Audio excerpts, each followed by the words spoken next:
Traveling with friends is a delight. But wherever I go, I always carve out a moment for a solo excursion to connect with the place I'm visiting. And something as simple as buying coffee can become an adventure. I found that out when I was in Peru with Maggie and butterfly expert Ignacio. I was up at sunrise, while they, exhausted from our journey, poor things, slept in. I thought I'd get some good Peruvian coffee to perk them up when they awoke. As I wandered into Cusco, the sleepy town came alive. Vendors set up their stalls. The smell of freshly baked pancita wafted out from bakeries. Horses' hooves clacked along the stone streets. I spied a store and asked the vendor for a bag of ground coffee.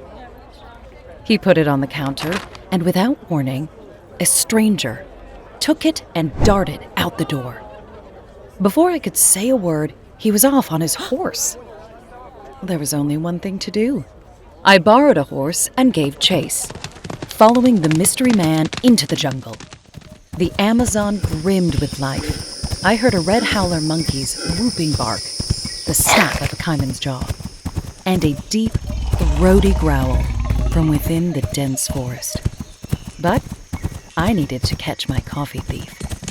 I pursued him into the mountains, past excavation sites and ancient, mossy tombs. My horse sweated from the exertion. I'd never felt so alive. Finally, the man stopped and dismounted. I was armed with accusations, ready to reclaim what was mine. But when he held out the bag, I saw it wasn't ground coffee at all, but tea. I couldn't stop apologizing, embarrassed as could be, but the stranger only laughed and complimented my writing skills. Eventually, I got back to our lodgings with newly bought coffee, only to be greeted by Maggie, handing me a piping hot, fresh cup of the stuff.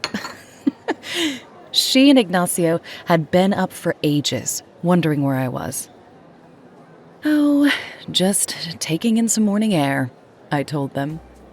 I didn't mention my impromptu adventure, but it remains one of my most treasured memories of Peru.